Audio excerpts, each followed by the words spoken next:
तुम्हाला इकडे बोलवणार, म्हणजे इधर आ जाना.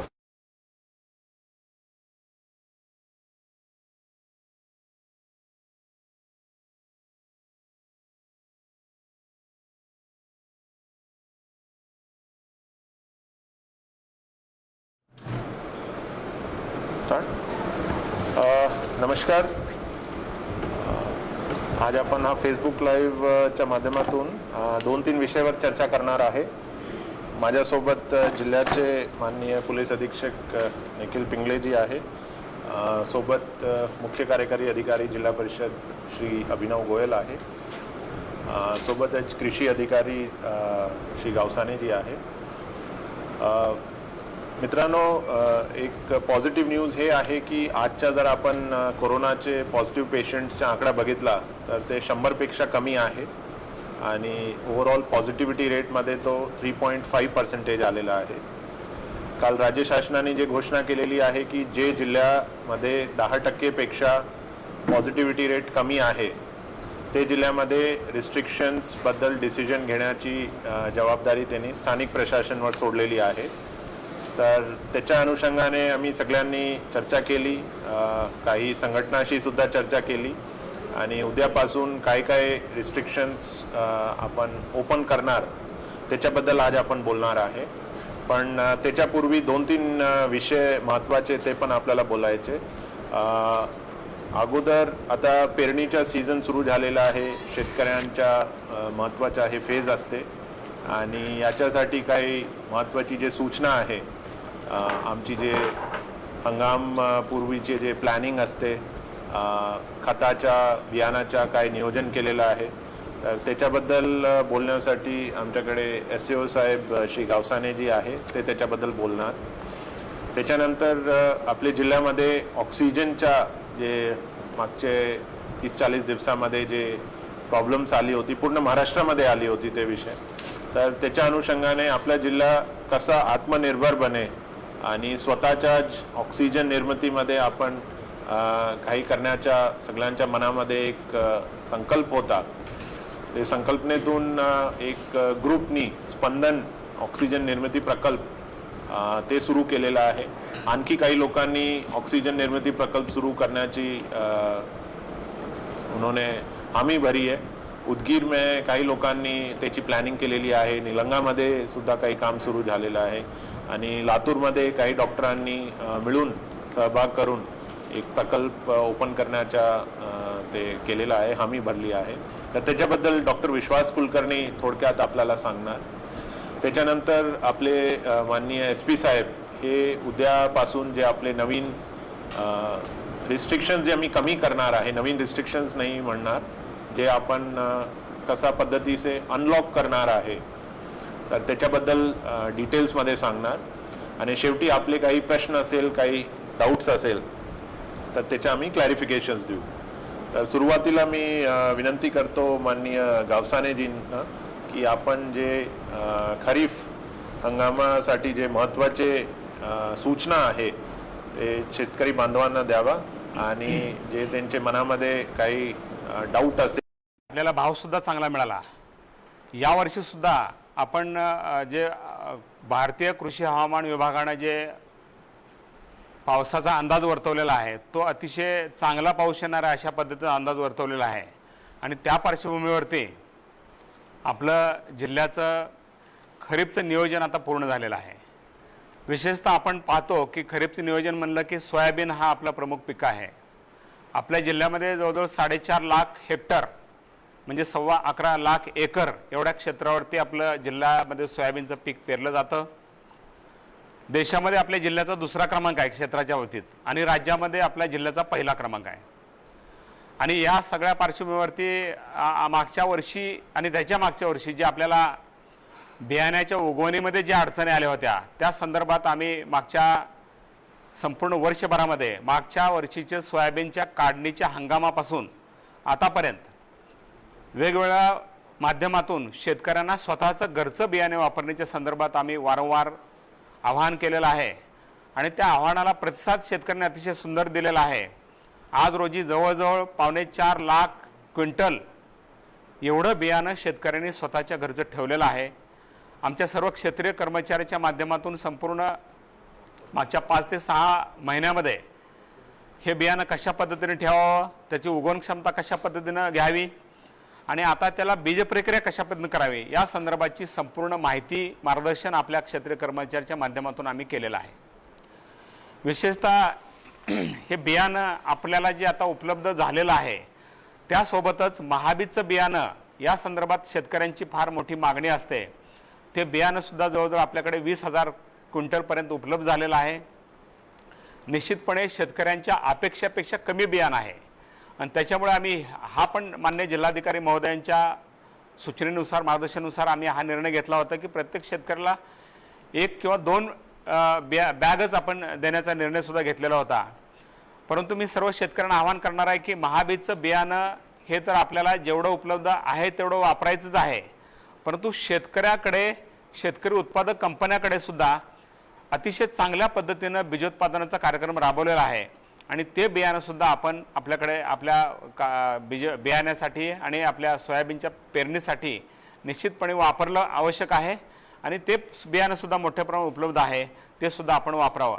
यासोबतच खाजगी कंपन्यांचं बियाणंसुद्धा आपल्याकडे उपलब्ध आहे। एकूणच बियाण्याच्या उपलब्धतेमध्ये कुठलीही अडचण नाही, फक्त महाबीजचं बियाणं सर्वांना पाहिजे। हे आपल्याला मागच्या वर्षीच्या काढणीच्या हंगामामध्ये पाऊस पडल्यामुळे महाबीज तेवढ्या मोठ्या प्रमाणात बियाणे आपल्याला उपलब्ध करू शकणार नाही, परंतु जे पर्याय आहेत आपल्याला ते सर्व पर्याय वापरावे लागतील। खताच्या संदर्भात सुद्धा आपल्याला जे आपले जवळजवळ आपल्या जिल्ह्याची मागणी आहे त्या मागणीच्या 80% खत आज रोजी आपल्या जिल्ह्यामध्ये उपलब्ध झालेलं आहे। थोडासा DAP आणि युरियाच्या संदर्भात थोडीशी अडचण आहे, परंतु ती अडचण काय आपल्या जिल्ह्यापुरती नाही, संपूर्ण देशामध्ये मागच्या 8-10 दिवसामध्ये जे पावसाचा वादळाचा जो प्रश्न निर्माण झाला होता त्या पार्श्वभूमीवर इम्पोर्ट जे आपल्याकडे खतं होतात त्या संदर्भात अडचण झालेली होती आणि त्या पार्श्वभूमीवर थोडीशी DAP आणि युरियाच्या संदर्भात अडचण आहे, परंतु ते सुद्धा आम्ही राज्यस्तरावरून कंटिन्युअस पाठपुरावा करून ते बियाणंसुद्धा खतंसुद्धा आम्ही उपलब्ध करून घेत आहोत। आणि फक्त मी यापूर्वी वारंवार उल्लेख केलेला आहे आणि आजही पुन्हा मी उल्लेख करणार आहे की शेतकऱ्यामध्ये विशिष्ट कंपनीचं DAP मागण्याची जी एक प्रचलित पद्धत पडलेली आहे त्याच्यामध्ये मी आवाहन करणार आहे की आपल्याला एका विशिष्ट कंपनीचं DAP आम्ही तेवढ्या प्रमाणात देणं शक्य नाही।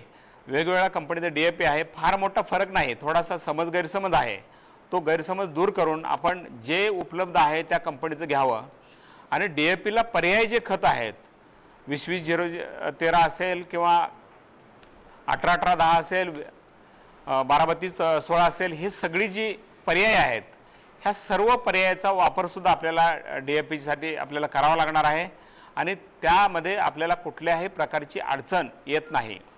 विशेषतः यावर्षी शासनानं धोरण आखलेलं आहे की खताचा वापर कमी केला पाहिजे, अनावश्यक खताचा वापर टाळला पाहिजे।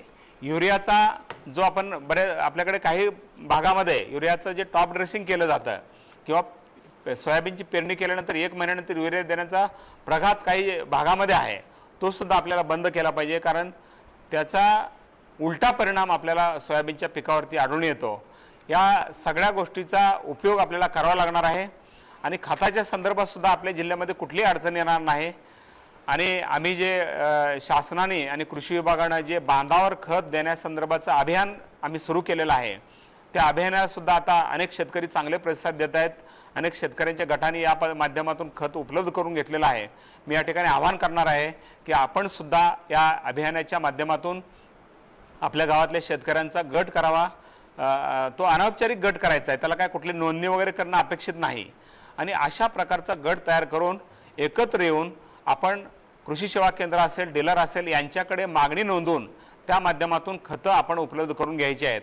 एक मुद्दा मगाशी मला सांगायचा राहून गेला की मागच्या 2 वर्षामध्ये आपल्याला जे उगवणीचे प्रश्न निर्माण झाले होते त्या पार्श्वभूमीवरती आपल्याला जे काही बियाणे यावर्षी पेरायचं असेल त्यामुळे प्रत्येक शेतकऱ्याने त्यांना आवश्यक जे बियाणं आहे मग ते स्वतःचे घरचं असू द्या, बाजारातलं विकत आणलेलं असू द्या, महाबीजचं असू द्या, कोणाचंही असू द्या, ते प्रत्येक बियाण्याची घरी अगोदर उगवण क्षमता तपासूनच ते बियाणं शेतामध्ये पेरायचं आहे, जेणेकरून आपला पेरणीचा खर्च पुन्हा वाया जाणार नाही आणि या संदर्भात आम्ही कृषी सेवा केंद्रांना सुद्धा सूचना दिलेल्या आहेत की त्यांच्याकडे जे कुठलं बियाणं उपलब्ध झालेलं असेल ते कृषी सेवा केंद्र सुद्धा त्यांच्या कृषी सेवा केंद्रामध्ये पुन्हा एकदा उगवण्याची तपासणी करूनच ते आपल्याला पुढे शेतकऱ्याला विक्री करण्याच्या संदर्भात आम्ही सूचना दिल्या आहेत आणि त्यानुसार कार्यवाही सुरू आहे।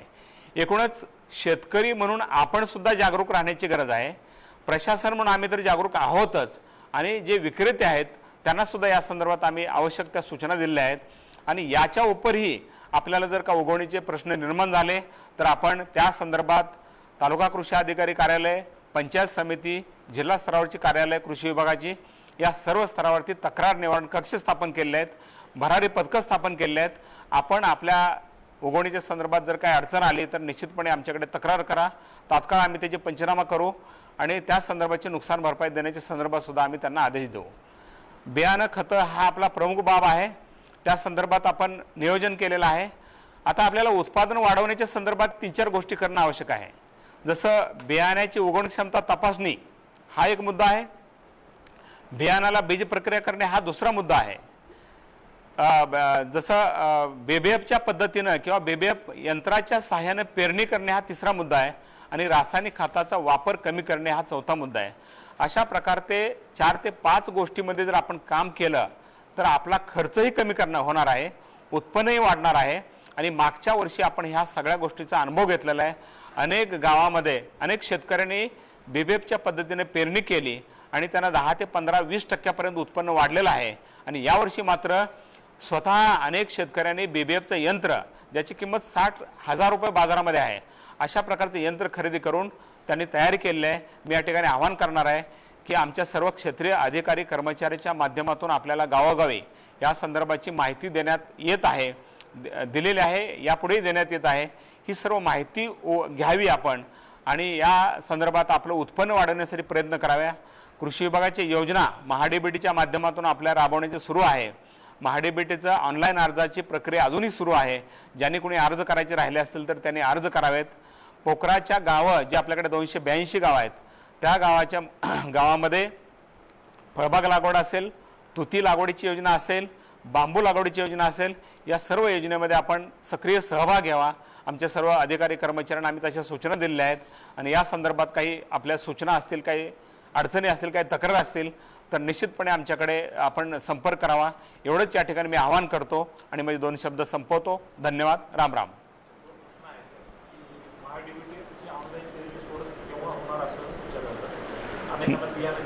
महाडीबीटीचे ऑनलाईन सोडत आपली झालेली आहे, वितरण बियाणे वितरण आणि प्रात्यक्षिकाच्या संदर्भाची सोडत झालेली आहे। अनेक शेतकऱ्यांना SMS आले आहेत, जर का आपल्याला SMS आला नसेल तर आपल्या गावच्या कृषी सहाय्यकाकडे त्या संदर्भाची यादी सुद्धा उपलब्ध करून देण्यात आलेली आहे।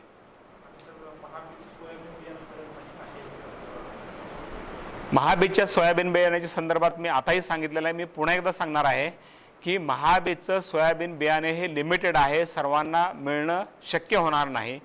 ज्यांना मिळेल त्यांनी महाबीजचं सोयाबीन बियाणं वापरायचं आहे, ज्यांना महाबीजचं मिळणार नाही त्यांनी आपल्याकडे काही शेतकरी उत्पादक कंपन्या आहेत किंवा आपल्या गावामध्ये आपण घरचं बियाणे वापरण्याच्या मोहिमेच्या अंतर्गत आपल्याकडे 4.25 लाख क्विंटल बियाणं प्रत्येक गावामध्ये उपलब्ध आहेत। त्या शेतकऱ्याने सुद्धा अतिशय चांगल्या पद्धतीने बियाण्याचं उत्पादन घेतलेलं आहे। मी आपल्याला आवाहन करणार आहे की आपल्याला तुमचाही स्वतःचा बियाण्याचा खर्च वाचवायचा आहे। आपल्या गावातले शेतकरी आपल्याला स्वस्तामध्ये बियाणे देऊ शकतील, महाबीजपेक्षाही स्वस्त देऊ शकतील, अशा शेतकऱ्याकडून आपल्याला बियाणं घेऊन आपल्या यावर्षीच्या पेरणी सोयाबीनची करायची आहे। धन्यवाद। पेरणी करण्यासाठी सगळी शेती तयार केलेली आहे, पाऊसही पडत आहे, लोकांनी पेरणी करावं का संभ्रम आहे लोकांना। सद्यस्थितीमध्ये आपल्याला चांगला पाऊस झाल्याशिवाय आणि हे सध्याचे जे पाऊस आहेत ते वळवाचे पाऊस आहेत। आपला जो मृग हंगाम खरीपचा हंगाम सुरू होईल, साधारणतः 7 जूनला आपला हंगाम सुरू होतो आणि त्याच्यानंतर आपल्याला 1 ते 2 चांगले मोठे पाऊस झाल्यानंतरच पेरणी करा असं मी या ठिकाणी आवाहन करणार आहे। कारण मागच्या 2 वर्षामध्ये आपण पाहिलं असेल की जेवढी लवकर पेरणी होईल तेवढं आपल्याला पुढे पावसामध्ये सुद्धा सापडतं, हा सुद्धा आपल्याला अडचण पुढे येणार आहे। या दोन्ही विषयाचा लक्षात घेता आपल्याला पेरणी करण्यासाठी कुणीही गडबड करू नका अशा या ठिकाणी मी आपल्याला सर्वांना आवाहन करतो। खत घेतलं तरच बिया म्हणजे असं म्हणतात, त्याच्याविषयी तुम्ही सांगावं आणि काय कारवाई करावी? अशा प्रकारे कुठल्याही कृषी सेवा केंद्राने आपल्याला जर का लिंकिंग केलं असेल तर निश्चितपणे आमच्याकडे तक्रार करा. आम्ही संबंधित कृषी सेवा केंद्रावरती कार्यवाही करू. अशा प्रकारे कोणालाही कुठल्याही प्रकारचं खताचं, बियाण्याचं किंवा इतर कुठल्याही औषधाचं लिंकिंग करता येणार नाही, अशा स्पष्ट सूचना आम्ही सर्व कृषी सेवा केंद्रांना दिलेल्या आहेत. शेतकऱ्यांना अशा प्रकारची कुठलीही अडचण आली तर आम्हाला संपर्क करा, आम्ही त्या संबंधितावरती कारवाई करू. धन्यवाद. धन्यवाद गावसाने साहेब. 31 मे हा दिवस जगभरात जागतिक तंबाखू विरोधी दिन असा म्हणून हे साजरा केला जातो. आपल्याला माहिती आहे की कोविडचा जे विषाणू आहे ते आपले चिकण्यातून किंवा आपण जर तंबाखू खात असेल तर त्याच्या थुंकण्यावरून हे सगळी गोष्टचा प्रसार होते. तर यावर्षी हे 31 मेच्या निमित्ताने मी सगळ्यांना हेच सांगू इच्छितो की आपण स्वतः किंवा आपल्या संपर्कातील कोणतेही व्यक्ती हे जर तंबाखूचा व्यसन करत असेल तर कृपा करून त्याने सोडण्यासाठी मदत करा, प्रवृत्त करा. आणि याच्यासाठी आमचे सगळे जे उपजिल्हा रुग्णालय आहे, ग्रामीण रुग्णालय आहे, तिथे आम्ही एक कक्ष उभारलेला आहे आणि तिथे आपण संपर्क करू शकते. याचा टोल फ्री नंबरसुद्धा आहे ज्याला आपण अँटी टोबॅको हेल्पलाईन म्हणून याला बोलते. याचा नंबर आहे 1800112356. हे आपण कुठेही गुगल सर्च केला तो पण हे नंबर आपल्याला मिळणार. तर हे सगळ्यांना विनंती आहे आजच्या दिवसच्या निमित्ताने की आपण आपले जे पण रिलेटिव्स आहे, ओळखचे लोक आहे, ते सगळ्यांना मदत करा तंबाखूपासून प्रवृत्त करण्यासाठी. आता मी रिक्वेस्ट करणार डॉक्टर विश्वास कुलकर्णी आहे. यांनी एक लोकसहभागातून इथे ऑक्सिजन निर्मिती प्रकल्प लातूर जिल्ह्यामध्ये उभा करण्याचा एक संकल्प केलेला आहे. हे खूप चांगला एक संकल्प आहे आणि याच्यासाठी मी सुद्धा पर्सनली माझी सॅलरीमधून मी थोडासा कॉन्ट्रीब्युशन केलेला आहे. आजच्या कार्यक्रमाच्या निमित्ताने एक चांगला कामची सुरुवात झालेली आहे. याच्यामुळे मी यांना इन्व्हाइट केलेलं आहे की आपण आपल्या प्रकल्पबद्दल थोडक्यात बोला. आणि सगळ्यांना हेच विनंती आणि आव्हान राहणार की हे चांगल्या काममध्ये आपण सहभागी व्हा आणि जेवढा शक्य असेल आपली केपेबिलिटीप्रमाणे याच्यामध्ये जर आपण कॉन्ट्रीब्यूट केला तर लातूर शहरामध्ये ऑक्सिजन निर्मिती प्रकल्प होणार आणि याच्या पुढे आपल्याला आपल्या नातेवाईकांना किंवा आपल्याला स्वतःला ऑक्सिजन याच्यामधून आपल्याला सप्लाय होणार आणि आपल्याला मदत होणार. नमस्कार, मी डॉक्टर विश्वास कुलकर्णी. मी आपले लातूरचे लाडके कलेक्टर पृथ्वीराजजी यांचं मी मनपूर्वक आभार मानतो की त्यांनी आमच्या ह्या प्रकल्पाला मोलाचं सहकार्य केलं. त्याचबरोबर मला आज इथे बोलवून सर्व लातूरकरांशी बोलण्याची संधी दिली. गेल्या 1.5-2 महिन्यापासून जी आपण प्रचंड मोठी वेव्ह बघितली, कोविडची दुसरी वेव्ह, आणि या दुसऱ्या लाटेमध्ये पेशंट संख्या खूप प्रमाणाबाहेर वाढली. गेल्या वेळेसपेक्षा चौपट पेशंट्स होते, चौपट बेड्स लागले, चौपट ऑक्सिजन लागला आणि त्या ऑक्सिजनच्या कमतरतेमुळे सर्वांच्याच नाकी नऊ आले होते. आणि ह्या सर्वांना जरी किती प्रयत्न केला तर याच्यामध्ये एवढं नक्की आहे की आडात असेल तरच पोऱ्यात येईल. त्याच्यामुळे लातूरमध्येच आपल्याला ऑक्सिजनचं प्रोडक्शन करणे हे अत्यंत महत्त्वाचं आहे. जोपर्यंत ऑक्सिजन इथे तयार होत नाही तोपर्यंत आपल्याला मुबलक प्रमाणात आपल्या पेशंट्सना पुरवता येणार नाही. आणि याच गोष्टीसाठी आम्ही शहरातील सर्व समाजभूमिक लोकांना एकत्र करून त्यांच्या सहभागातनं हा एक मोठा प्लांट उभा करतोय ज्याच्यातनं 160 सिलेंडर्स रोज बनतील. आणि हे 160 सिलेंडर्स ही ना नफा ना तोटा या बेसिसवर शहरात वितरित केली जातील. आम्ही ह्याच्यामध्ये एक ऑक्सिजन बँक नावाची कन्सेप्ट केली आहे. कारण आपल्याला माहिती आहे की पूर्वीसुद्धा ज्यांना फुफ्फुसांचे आजार होते की ज्यांना खूप लोकांना घरी पण ऑक्सिजन लावून ठेवावं लागायचं. आता कोविडच्या नंतर ह्या अशा लोकांची संख्या जवळजवळ 1000-1500 लोकांवर जाईल की ज्यांना घरी पण ऑक्सिजन लागेल. आणि ह्या प्रकल्पातनं आम्ही त्याच्यातलं 25% उत्पादन हे पूर्णपणे मोफत किंवा नाममात्र दरात अशा घरी ज्यांना ऑक्सिजन लागतं त्यांना देणार आहोत. आणि उरलेलं उत्पादन हे ना नफा ना तोटावर अत्यंत योग्य कमीत कमी किमतीमध्ये हे आम्ही बाकी डॉक्टर्सना, दवाखान्यांना सप्लाय करू. या गेल्या 15-20 दिवसात लातूरकरांनी आम्हाला भरभरून प्रतिसाद दिला आहे. खूप लोकांची डोनेशन्स आली आहेत. अत्यंत म्हणजे 100-200 रुपयापासून लोक गुगल पे करतायत ते 4-5 लाख 10 लाखापर्यंत पण लोकांनी डोनेशन्स दिली आहेत. आता आम्हाला जवळजवळ 1.5 कोटी रुपये जमा करायचे आहेत. आज सकाळी पृथ्वीराज सर आमच्याबरोबर होते, त्यांनी हे सगळं बघितलं. त्यांनी स्वयंस्फूर्तपणे आम्हाला स्वयंस्फूर्तीने आम्हाला डोनेशन दिलं आहे आणि त्यांनी हेही आम्हाला असं प्रॉमिस केलं की ते त्यांच्याकडून सर्व लोकांना ह्याच्याची माहिती देतील की जास्तीत जास्त लोकांनी ह्या प्रकल्पाला डोनेट करावं. मी तुम्हाला सर्वांनाही विनंती करतो की तुम्ही सर्वांनी या प्रकल्पाला डोनेशन द्यावं आणि प्रकल्प लवकरात लवकर कार्यान्वित होईल ह्याच्यासाठी मदत करावी. धन्यवाद. गुगल पे नंबर सांगा. मी आत्ता सांगणं एक मी चॅट बॉक्समध्ये गुगल पे नंबर सांगतो. धन्यवाद डॉक्टर कुलकर्णी.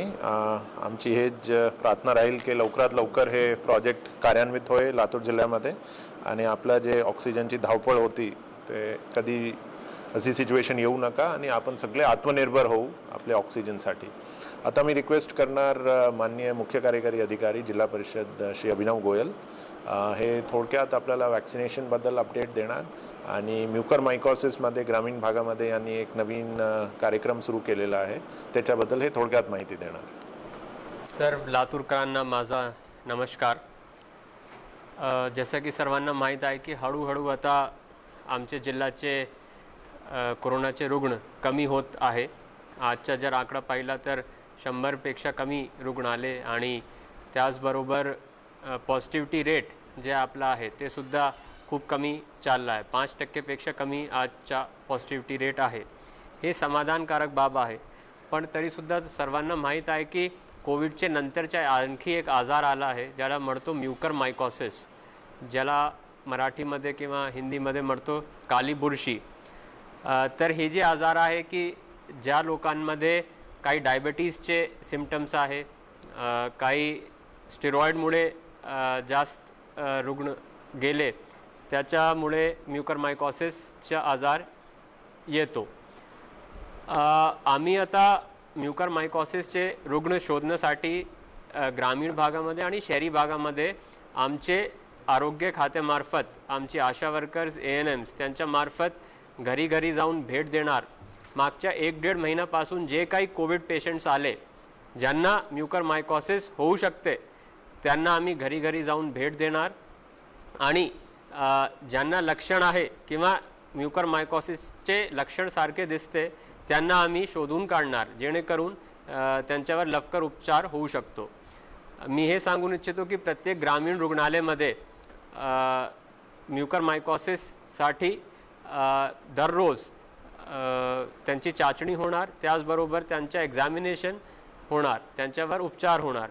त्याच्यामुळे माझी एक विनंती राहील की ग्रामीण भागामध्ये आमचे जे आशा वर्कर्स ANMs डॉक्टर्स जे घरी घरी जाऊन भेटणार रुग्णांना, तुम्ही त्यांना प्रतिसाद द्या. तुम्हाला काही लक्षण दिसले तर तुम्ही नक्कीच बाहेर या जेणेकरून तुमच्यावर लवकरात लवकर उपचार सुरू करण्यात येईल. दुसरं मी थोडासा लसीकरणच्या बाबतीत सांगून इच्छितो. ग्रामीण भागामध्ये आता जोमाने लसीकरण सुरू आहे. आम्ही सध्या ग्रामीण रुग्णालय, प्राथमिक आरोग्य केंद्र, उपकेंद्र आणि ग्रामीण पातळीवर गाव पातळीवर सुद्धा लसीकरण करत आहे. सध्या कोविशिल्डचा साठा पुरेसा आहे. त्याचबरोबर कोवॅक्सिनसुद्धा आमच्याकडे आली आहे. सेकंड डोस ज्यांचे कोवॅक्सिनचे ड्यू आहे ते जवळचे उपकेंद्र, प्राथमिक आरोग्य केंद्र किंवा ग्रामीण रुग्णालय किंवा शहरी भागामध्ये GMC आणि इतर ठिकाणी जाऊन त्यांची दुसरी डोससुद्धा घेऊ शकतो. लसीकरणामध्ये एक घटक जे खूप आवश्यक राहते ते आहे आपले दिव्यांग लोक. दिव्यांग लोकांना लसीकरण देण्यासाठी जे काही दिव्यांग लोक 45चे वरचे आहे त्यांच्यासाठी आम्ही उद्या आणि परवा 2 दिवसाची एक विशेष मोहीम घेत आहे.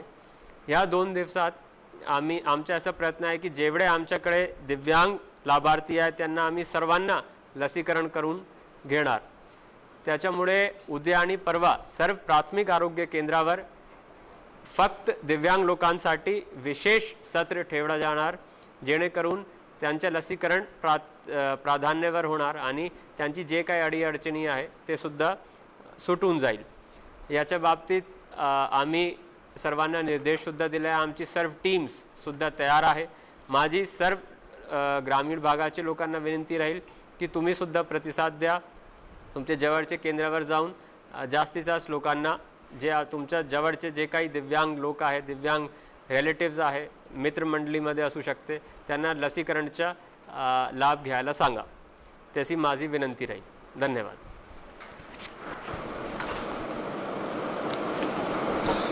धन्यवाद CO साहेब. कोवॅक्सिनबद्दल अनेकांचे प्रश्न होते. कोवॅक्सिन सेकंड डोस कधी उपलब्ध होणार, ते आम्ही पूर्ण प्लॅनिंग आमच्याकडे आहे. जसा वॅक्सिनची सप्लाय सुरळीत होणार, इमिडिएटली जिथे फर्स्ट डोस अगोदर दिलेला आहे तिथे आम्ही ते सेकंड डोस सप्लाय करणार. तर ज्यांना पण फर्स्ट डोस मिळालेला आहे, डेफिनेटली तुम्ही आमचे ते प्लॅनिंगमध्ये आहे. तुम्हाला लवकरात लवकर जसा उपलब्ध होईल कोवॅक्सिनची डोस ते आम्ही उपलब्ध करणार. आता सर्वात महत्त्वाचा जे विषय आहे ज्याच्यासाठी आपण आजची फेसबुक लाईव्ह घेतलेला आहे आणि बरेचसे लोक कमेंट्स पण करत आहे की साहेब लॉकडाऊनबद्दल सांगा. तर याच्याबद्दल आम्ही बरेचसे लोकांशी चर्चाही केली. आपले जे काही संघटना आहे संघटनाशी चर्चा झालेली आहे आणि त्याच्या अनुषंगाने आम्ही काही डिसिजन घेतलेला आहे. त्याच्यामध्ये काय ओपन राहणार, काय त्याची टायमिंग्स राहणार, वीकेंड लॉकडाऊनच्या काय असणार, ट्रान्सपोर्टच्या काय होणार, शाळांच्या काय विषय. तर हे सगळे गोष्टी सांगण्यासाठी आता मी रिक्वेस्ट करणार आपले माननीय SP साहेब श्री निखिल पिंगळे यांना की जे लोकांच्या जे सर्वात महत्त्वाचा जे प्रश्न आहे ज्याच्यासाठी ते सगळे आतुरताचे वेट करत आहे त्याच्याबद्दल आपण यांना माहिती द्यावी.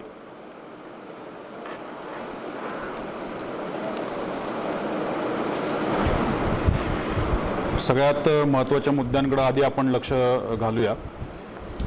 सगळ्यात पहिली गोष्ट म्हणजे आत्तापर्यंत अत्यावश्यक वस्तू आणि त्याच्या सेवांची दुकानं जी सकाळी 7 ते 11 या वेळेत सुरू होती, ती आता सकाळी 7 ते दुपारी 2 या वेळेमध्ये सुरू राहणार आहेत.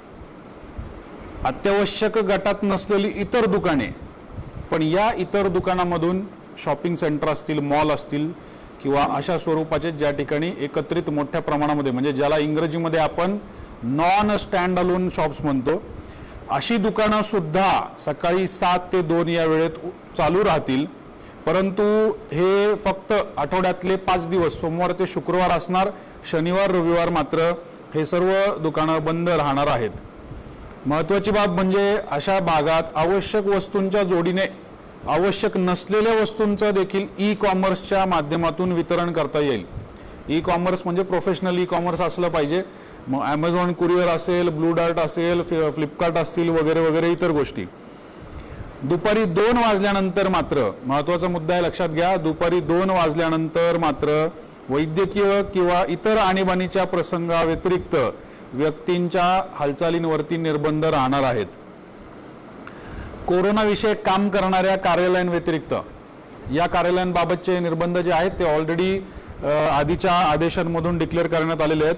तर इतर जे कार्यालय होते ज्यांच्यामध्ये उपस्थिती, कार्यालयीन कर्मचाऱ्यांची उपस्थिती ही 15% करण्यात आली होती, तर या सर्व शासकीय कार्यालयांमध्ये आता 25% कर्मचारी उपस्थितीनिशी सुरू राहतील.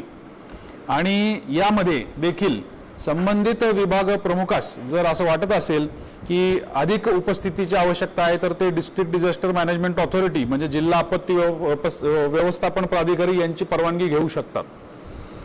कृषीविषयक कामासाठी आपल्या सर्वांना माहिती आहे की सायंकाळी 5 वाजेपर्यंतची मुभा देण्यात आलेली आहे. सोमवार ते शुक्रवार.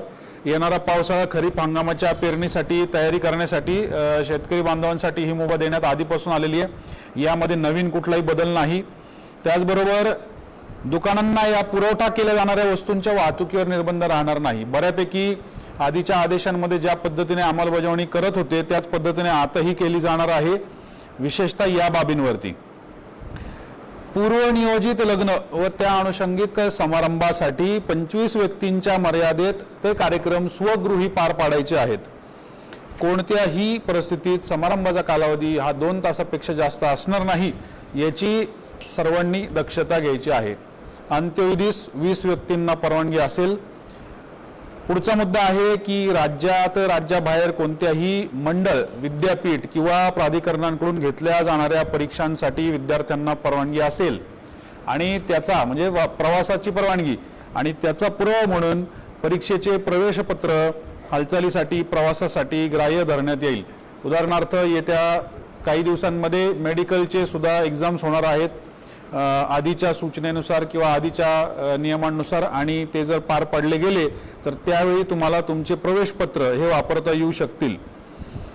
इतर जी काही आंतरजिल्हा प्रवास असणार आहे तर ती प्रवास आदेशामध्ये नमूद केल्याप्रमाणे आधीच्या नियमांप्रमाणेच चालू राहील. त्यामुळे आपल्या सर्वांना सद्यस्थितीमध्ये तरी मी सांगू इच्छितो की पासची जी सिस्टीम आहे ती अजूनही लागू असणार आहे आणि आपण आपल्या आंतरजिल्हा प्रवासासाठी ती वापरणार आहोत. सर्व रेस्टॉरंट्स, हॉटेल्स येथे पार्सल सुविधा, होम डिलिव्हरीची परवानगी असेल.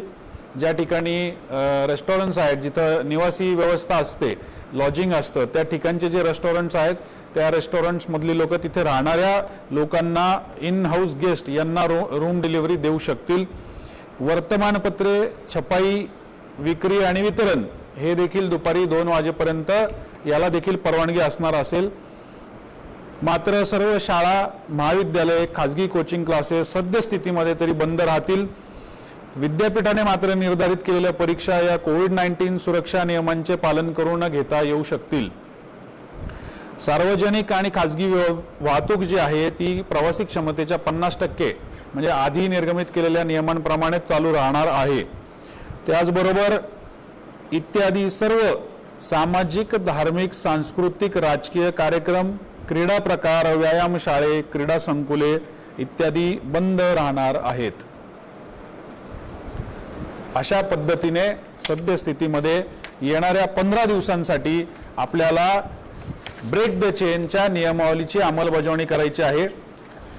आपल्या सर्वांच्या महत्त्वाच्या माहितीसाठी आपल्या जिल्ह्याची पॉझिटिव्हिटी म्हणजे पॉझिटिव्हिटी दर हा 10च्या खाली गेलेला जरी असला तरी तो आपल्या केअरलेस वागण्यामुळं अचानकपणे वरती पुन्हा येऊ शकतो, पुन्हा केसेस वाढू शकतात आणि त्यामुळं तसं झाल्यास पुन्हा एकदा सर्व निर्बंध लादायला लागू शकतात. ते आपल्या कोणालाही नको आहे. कुठल्याही छोट्या मोठ्या व्यापाऱ्यांवरती किंवा तिथे काम करणाऱ्या मजुरांवरती आपल्याला आता अजून ताण टाकायचा नाही आणि त्यासाठी प्रत्येकाने जबाबदारीने वागणं गरजेचं आहे. तसं झाल्यास आपल्याला पुढच्या 15 दिवसांनंतर आपले हे नियम अजून शिथिल करण्यास मदत होऊ शकेल. सर्व नियमांचं शॉर्टमध्ये सार सांगायचं झाला तर अत्यावश्यक किंवा अत्यावश्यक व्यतिरिक्त बऱ्याच अंशी जे स्टँड अलोन शॉप्स आहेत म्हणजे एकटे दुकाने, हे दुकाने किंवा आस्थापना या दुपारी 2 पर्यंत चालू राहतील आठवड्यातले 5 दिवस. शनिवार रविवार मात्र काटेकोर कडक पद्धतीचा अंमलबजावणीचा कार्यकाळ राहील आणि या सर्व कालावधीमध्ये मात्र औषध किंवा अत्यावश्यक, अति अत्यावश्यक ज्या काही घटना घडतात त्यावेळेच्या सेवा देणाऱ्या गोष्टींसाठी मात्र मुभा राहील. त्याचबरोबर शेतीविषयक जी कामं आहेत त्यांच्यासाठी आधीप्रमाणेच 5 वाजेपर्यंतची शिथिलता देण्यात आलेली आहे.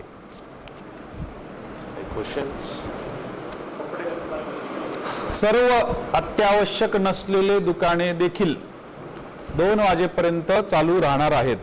परंतु ते मोठे मॉल्स जिथं मल्टिपल प्रकारचे प्रॉडक्ट्स ठेवले जातात किंवा ज्या ठिकाणी विविध प्रकारच्या वस्तूंची विक्री होते, स्टँड अलोन शॉप्स जे नसतात अशा प्रकारचे मॉल्स किंवा शॉपर्सचे मोठे म्हणजे सेंटर्स हे मात्र बंद राहतील. त्याबाबतचे जे काही आदेश असतील, नियम असतील हे राज्य शासनाच्या आदेशानुसार निर्गमित करण्यात येतील.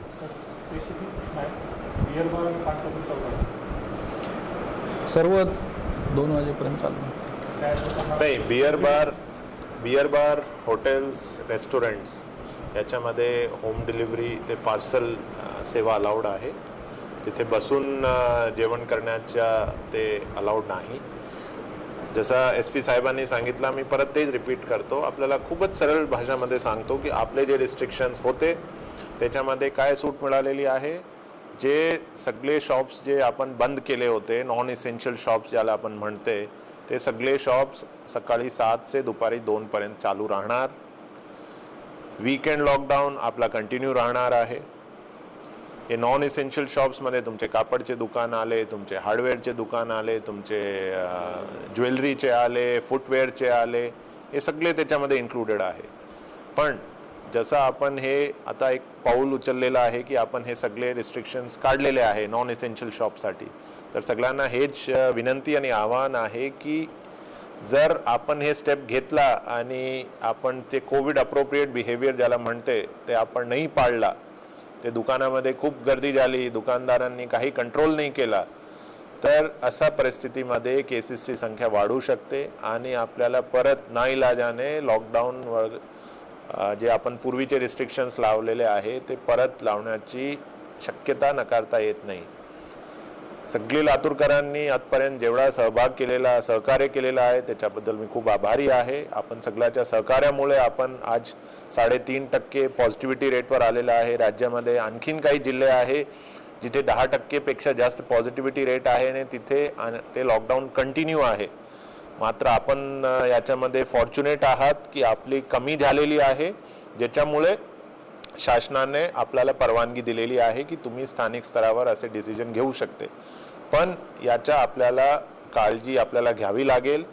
आपण परत एकदम बिंदास होऊन जर आपण पूर्ण जे सोशल डिस्टन्सिंगचे नॉर्म्स, मास्कचे नॉर्म्स सगळे जर आपण विसरून गेले तर आपल्याला अडचण येऊ शकते. तर सगळे जे दुकानदार आहे, कापडचे, फुटवेअरचे, नॉन इसेन्शियल शॉप्सचे, ते सर्व दुकानदारांना माझी विनंती आहे की आपण हे जे केलेलं आहे आपल्यासाठी केलेलं आहे. आता आपली जबाबदारी आहे की तुमचे शॉप्समध्ये हे सगळे बंधन लोकांनी पाळले पाहिजे, कोविड अप्रोप्रिएट बिहेवियर झाला पाहिजे, डिस्टन्सिंग राहिली पाहिजे. आणि हे सगळे झालं आणि आणखी आपली पॉझिटिव्हिटी रेट कमी आली तर डेफिनेटली आपण 15 दिवस नंतर पूर्णपणे पण आपण सगळे रिस्ट्रिक्शन्स काढू शकते. तर सगळ्यांना हेच विनंती आहे की ते आपल्याला फॉलो करावं लागेल. आणि जे वीकेंड लॉकडाऊन जसं SP साहेबांनी सांगितलं हे परत मी याच्यासाठी रिपीट करतो कारण की महत्त्वाचे विषय आहे. वीकेंड लॉकडाऊन आपला कंटिन्यू राहणार आहे. आणि आणखी एक छोटीशी गोष्ट आहे की काही एरिया जसा गंजगोलाई आहे, काही एरियामध्ये क्राउडिंग होण्याची शक्यता असते. तर तिथे मात्र आम्ही चर्चा करून कॉर्पोरेशनशी ते गर्दी कसा कमी करू शकते याच्यासाठी आम्ही काही उपाययोजना तिथे लावणार, ज्याच्यामध्ये काही रिस्ट्रिक्शन्स होऊ शकते की तुम्हाला व्हीकल्स आतमध्ये ले जाने की परवानगी नहीं होगी, हो सकता है कुछ रिस्ट्रिक्शन्स आहे. तर कृपा करून आम्हाला सहकार्य करा. हे सगळे जे आपण करत आहे हे आपल्यासाठी जे आहे की आपली दुकान आपण चालू शकते. जे 2 महिन्यापासून दुकाने बंद आहे ते सुरू होऊ. तर याच्यासाठी जर आम्ही काही रिस्ट्रिक्शन्स लावले असे एरियामध्ये ज्याच्यामुळे क्राउडिंग कमी करण्यामध्ये आम्हाला मदत होणार, तर सगळे दुकानदारांना आणि सगळे नागरिकांना हे रिक्वेस्ट आहे की कृपा करून ते आम्हाला सहकार्य करा. विनाकारण पोलीस किंवा मनपाचे लोकांची तिथे भांडण करू नका.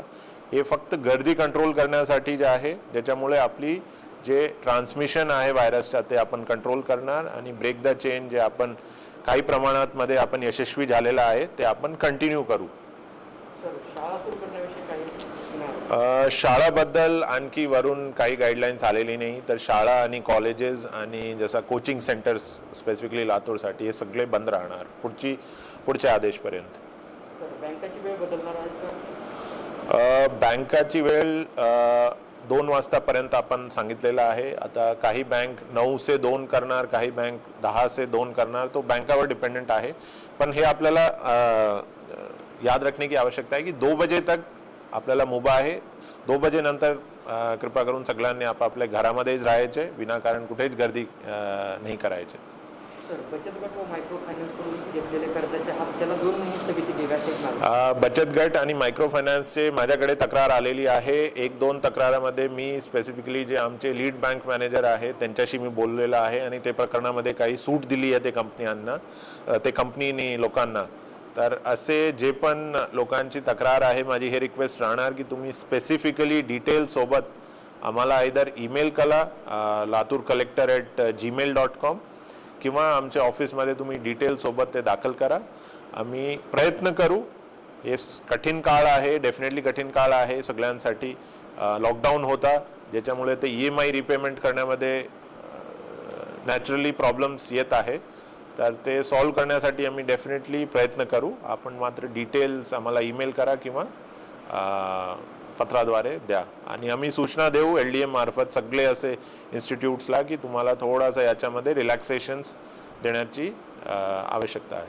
सर, मागील वर्षीच्या खाजगी शाळांचे शुल्क कमी करण्यासंबंधी न्यायालयाने आदेश दिले होते.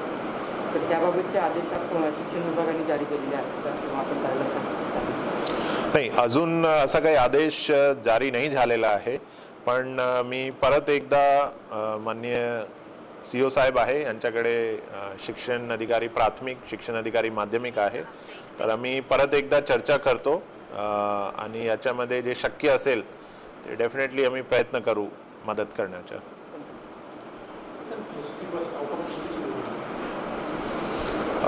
गव्हर्नमेंटनी जे रिस्ट्रिक्शन्स दिलेले आहे त्याच्यामध्ये ते 10% जास्त पॉझिटिव्हिटी रेट जे जिल्हे आहेत तिथे त्यांनी मात्र लोकांची मूवमेंटवर रिस्ट्रिक्शन्स टाकलेलं आहे. तर मला वाटते ST बसेस जे नॉन म्हणजे की जे ग्रीन झोनमध्ये डिस्ट्रिक्ट्स आहे तिथे त्यांची सर्व्हिस सुरू होणार, पण हा राज्य लेवलचा डिसिजन आहे, हे मात्र आपल्या जिल्ह्यासाठी नाही आहे, ते वरूनच त्याची सूचना येणार. पण मला असं वाटते की जे ग्रीन झोनमध्ये डिस्ट्रिक्ट्स आहे तिथे डेफिनेटली ते चालू होणार. रजिस्ट्री ऑफिसेस आहेत तिथे त्यांना दर 3 दिवसाला RT-PCR करावं लागतं. ते आम्ही डिसिजन एक घेतला होता. रजिस्ट्रार ऑफिसेसमध्ये बरेच ठिकाणी आम्हाला गर्दी दिसली होती आणि लॉकडाऊनच्या अनुषंगाने ते बरोबर नव्हता, पण आता मात्र ते आदेशबद्दल आम्ही पुनर्विचार करू.